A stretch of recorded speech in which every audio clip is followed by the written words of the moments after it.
அநேக தங்காவதம். பெரிய காஞ்சிபுரத்தில் புத்தேரி தெருவில் அமைந்துள்ள தேவார பாடல் பெற்ற ஸ்தலம். சுந்தரமூர்த்தி சுவாமிகள் அருளி செய்தது. யானை முகமுடைய விநாயகரும் குபேரனும் வழிபட்ட ஸ்தலமாகும். சிவபக்தையான வல்லபையை விநாயகர் திருமணம் முடித்த இடம். 1000 ஆண்டுகள் பழமையான இத்திருத்தலத்தை அனைவரும் தரிசித்து அருள் பெறுவோமாக. சிவபெருமான் எழுந்தருளி இருக்கும் தலங்கள் தோறும் சிவனை தரிசித்து வந்த விநாயகர் காஞ்சிபுரத்தை அடைந்தார்.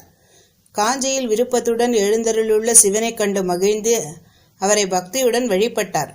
பின்னர் இந்த தலத்தில் தாமே ஒரு லிங்கத்தை பிரதிஷ்டை பண்ணி வழிபட எண்ணம் கொண்டு திருமேற்றளிக்கு வடக்கே ஒரு லிங்கத்தை பிரதிஷ்டை செய்து அதற்கு அபிஷேகம் ஆராதனைகள் செய்து வழிபட்டார்.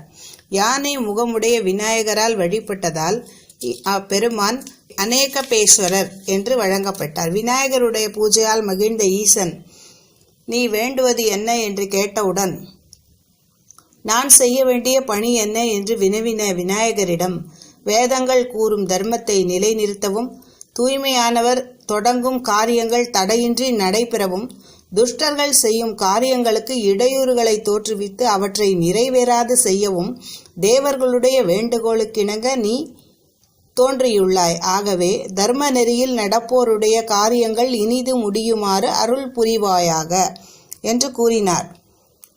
விநாயக பெருமானால் பூஜிக்கப்பட்டு அநேக தங்காவதம் என்னும் இத்தலத்தில் வீற்றிருக்கும் அநேகபேஸ்வரரை வழிபட்டு தரிசிப்பவர் செய்யும் காரியங்கள் அனைத்தும் தடையின்றி முடிவு பெற்று சிவன் அருளை பெறுவர் என்பது திண்ணம்.